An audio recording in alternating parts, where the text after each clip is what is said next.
We do have some new news from Harry, basically, that he regrets. He has regrets now, and he wants to make amends with his family. So we do have this piece from the Daily Mail here, and we got a quote said, "It's become clear that Harry now regrets some of his actions. He wants to reset his relationship with his family and with the people of the UK." Good luck. Good luck there. I think actually the family might be easier than the people, Harry. It's hard to see him ever coming back to live in Britain, but this may be the start of something that at least allows them to be a functioning, wider family again. Came back after Harry's spokesman said he loved being back in the UK and catching up with his good causes and friends. Still wonder how many quote unquote friends there actually are out there for Harry. But this is all just a little bit too little too late. It's like, now you regret it? Now? Why now? Why now all of a sudden is he trying to build bridges? Because that door has always been open. He's had infinite opportunities to do so. And he didn't have to do anything in Spare or Netflix or Spotify or whatever. Like, the thing about Harry and Meghan, which is actually quite startling, guys, is that they could have been really successful. They could have been hugely successful without relying on ragging on his family. They've made, I call their money almost blood money, because basically they've made it all off trying to destroy and undermine his family. And there's just something truly ugly about that in so many ways. And I think when it comes to them as a couple, like, they seemed pretty high. They seemed pretty high on their own supply, you could say. They seemed pretty arrogant, pretty bombastic. And now all of a sudden we're changing. We're changing things. And I think I see that as a bit of a reflection of how badly things are going behind the scenes for them. I truly think the Hollywood thing has largely stalled and failed. Despite whatever Netflix said, which I don't think is necessarily, let's say, super duper true, is that they all know that Harry and Meghan do not have the talent they purport to. And there's just not really anything to glean from being close to Harry and Meghan. They don't offer much. Neither one of them are particularly talented in some ways, or at least the ways they're trying to make money at. Everybody has a level of talent in something, but Harry's not a producer. He's not a creative. He's not good on camera in a lot of ways. He's good at being royal, and that's about it. And then we got Meghan. Not good at cooking, not good at hosting a cooking show, not good at acting. She's a horrible actress, not a good creative, not a good producer, not a good storyteller in anything. So none of them in this way are particularly adept at what they're attempting to do. And what that is causing, you could say, is just massive failure. It's a massive failure, and they 100% know this. And Harry and Meghan, I think, going down this path of trying to all of a sudden going, "Oh, no, no, no, we want relations. We want relations." So it's like, well, where was that attitude 3 years ago, 2 years ago, 1 year ago? None of that attitude was there. So why now? Well, I think it's a good indicator that both Harry and Meghan know they've pretty much failed out at this point. And so the only thing they have left is going back to his family. They're not going back as victors in this situation. They're going back as defeated. This feels like surrender to me. This feels like, oh, wow, Hollywood really sucked. Let's go back to this royal thing, because I was somewhat good at this royal thing. But the thing is, you burn the bridges really, really badly when you left.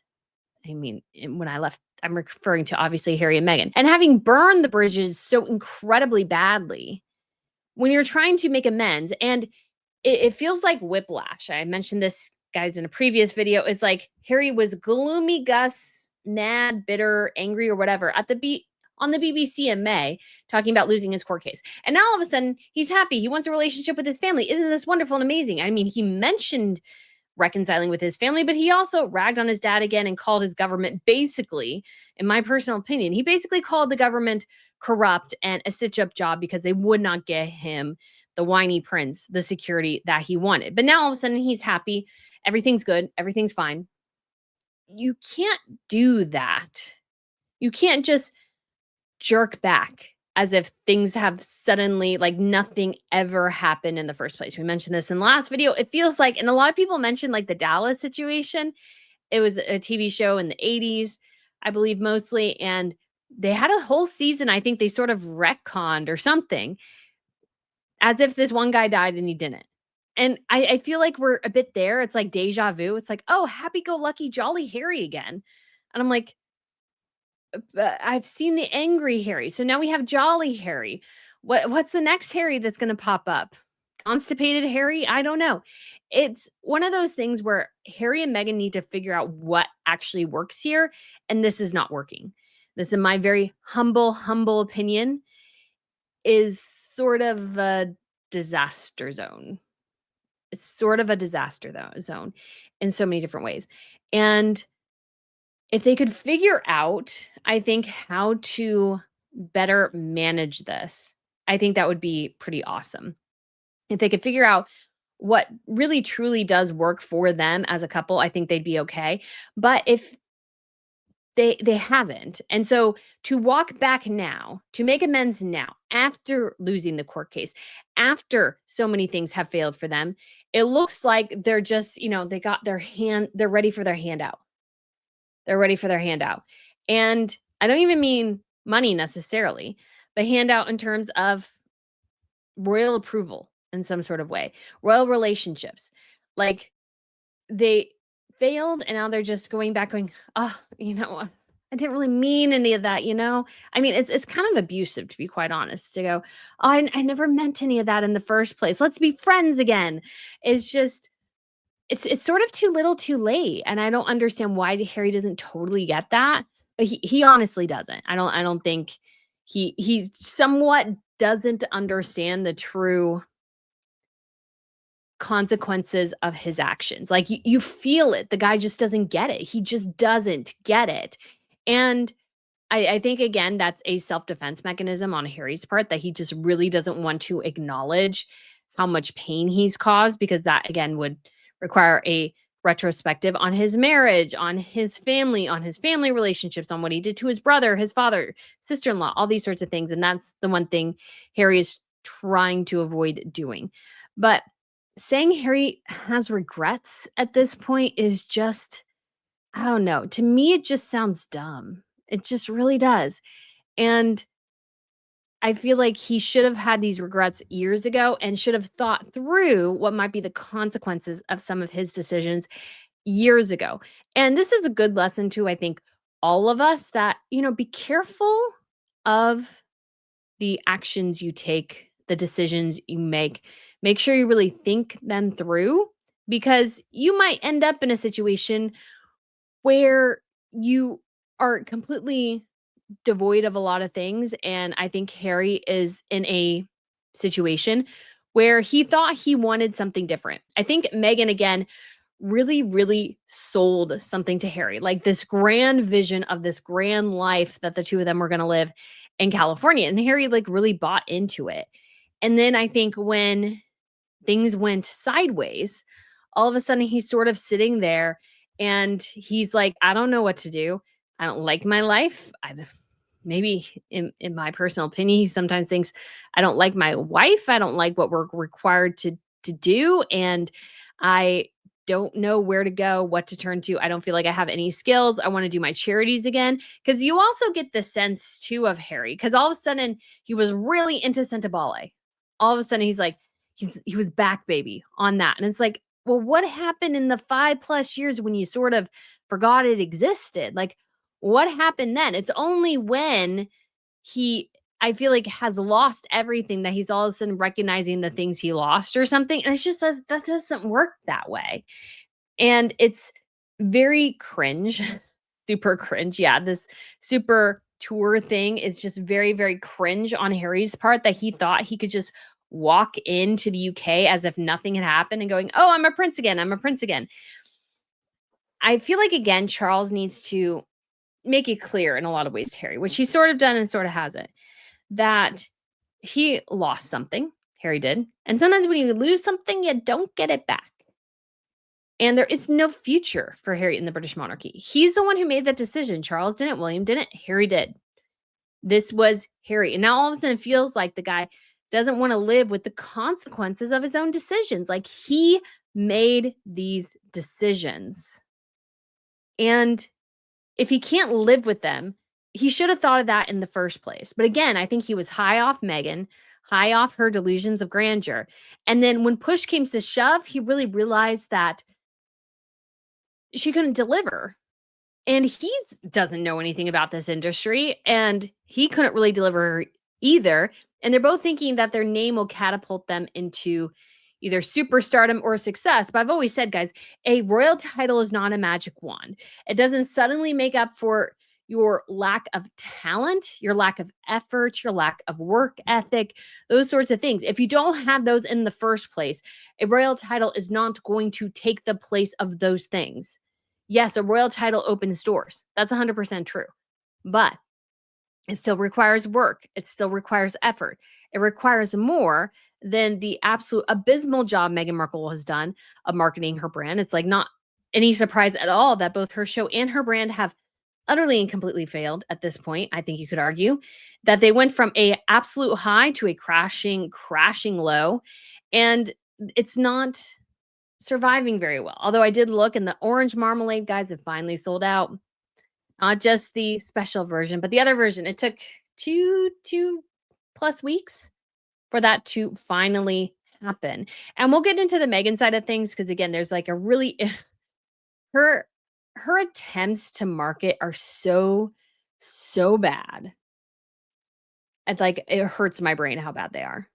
It hurts my brain so much how bad they are. And I just don't see how the brand survives, to be honest. Um, jam or marmalade or whatever, spread technically is not going to be what saves whatever brand Meghan Markle is thinking she has. So many things there of Harry's, and the cosplay royal tour element is not going to work. We do have Roberto here as well. Thank you so much again for the super chat saying Harry is like George on Seinfeld when he gets into a fight with his boss and decides to just show up to work like nothing has ever happened. That's true. I maybe vaguely remember that. I've watched through Seinfeld one time. It wasn't super exciting for me, but I can see that. Like, it really is like if you quit your job and you go into work the next day as if nothing has happened, you're pantomiming your job, they will call the police on you to get you out of the building. Like, that's the response you'll get because you don't work there anymore. You don't work there anymore. And you made that decision.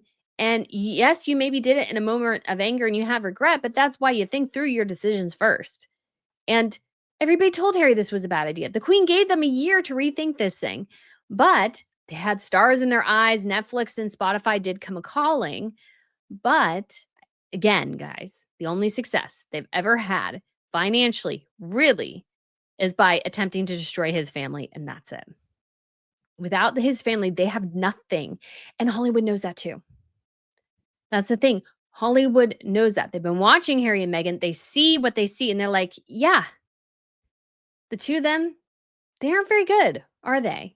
And Harry coming back and doing like this weird revival tour. It's like a weird revival tour of a band that nobody cares about anymore and nobody is watching, and going back and doing a revival for seemingly no reason because nobody's asking for it. Basically, you're playing to empty stands. And I know that some people have made comparisons between the reception William got, the reception Harry got at different events.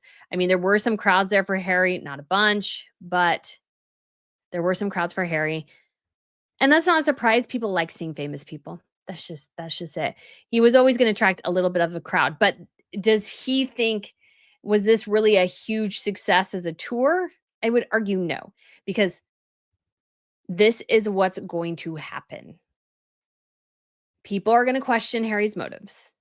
And the reality for Harry remains until he, I think, in my personal opinion, he needs to publicly apologize to the British people. Then he can start building amends.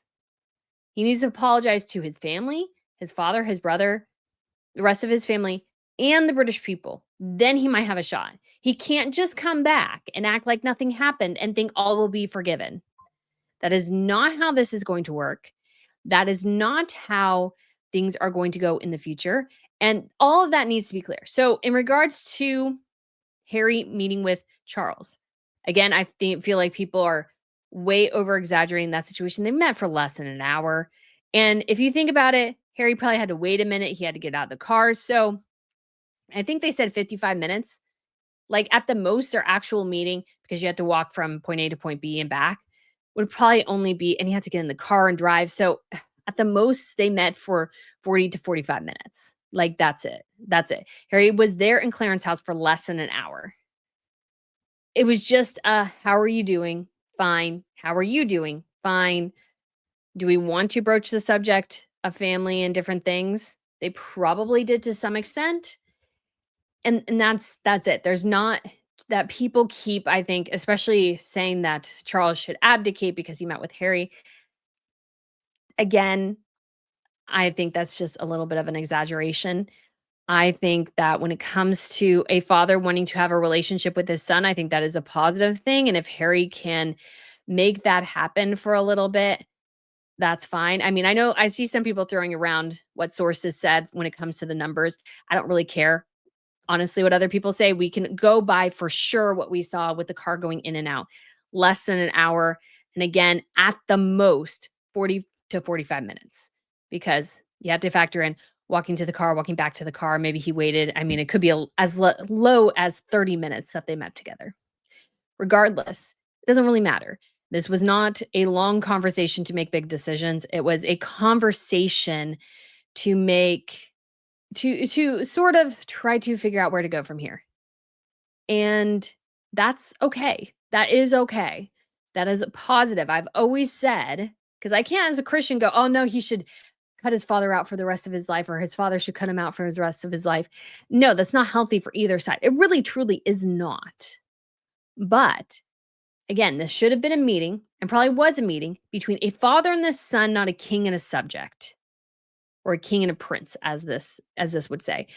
And that is the truth. And I know some people are saying, Catherine's saying, "Oh, that have that relationship given the crown to William, Charles is dragging the monarchy down." That's not the problem here. I mean, I know some people focus a lot on Harry and Meghan dragging down the monarchy, and I do quite a bit because they definitely are. But it will play well for Charles to some extent, guys, in the real world, to have some relations. It may help Charles with some of his subjects, not a lot of them, but some of them. And you have to be able to kind of move throughout. And he has cancer, people. He wants to meet with his son and grandkids. I mean, don't blame the man for that. That is an unbelievably human desire. That is a human, good fatherly desire for Charles to want a relationship with his son. Yes, his son has treated him horribly, but it doesn't matter what somebody else does. It matters what you do. And I think in this situation, Charles is attempting to try to figure out where the route forward is. And that's not necessarily a bad thing. And maybe if Charles has a relationship with his son, maybe his son will think 2 or 3 times about having a relationship with his dad. But this is not a reason to abdicate. This is not a reason for anything else. Because yeah, that would be foolish. That would be actually very, very foolish of Charles to do that. Um, People wouldn't like it.